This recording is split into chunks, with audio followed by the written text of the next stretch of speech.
All right, so now for this question, it says the speed of a sound wave in air depends on the air temperature.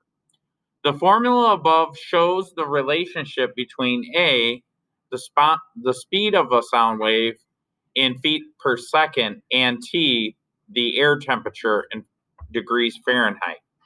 So this is the little formula right here.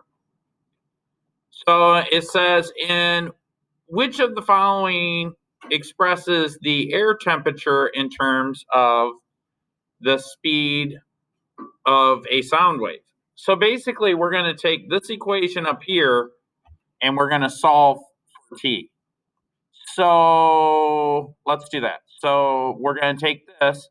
A equals 1,052 plus 1.08 times T, and we're going to solve for T. Okay. So basically, I just got to move stuff away from the T. And the way that I do that is I do the inverse operation. So technically, I'm adding 1,052 to the T, right? I'm going to move that first. What I'm saying is I'm going to move this away, and then I'm going to move this away. Anytime you have a coefficient of a variable, that's a fancy math way of saying a number being multiplied by the letter. That's the last step. So I got to do this one first. I don't have to. It's easier if I do. So because it's positive, I need to make it equal 0 in this case. So I'm going to subtract 1,052. And remember, whatever I do on one side of the equal sign, I have to do on the other.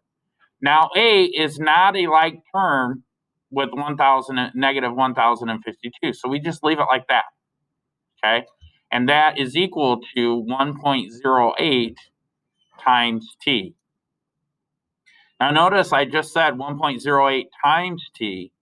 To move the 1.08 away from T, I do the opposite or inverse operation of multiplication, which is division. Now, whatever I do on one side of the equal sign, I have to do to the other. So I should get something that looks like this. T equals A minus 1,052 all over 1.08. Do I have one that looks, oh, yep, right here, very first one, A. So there's that one.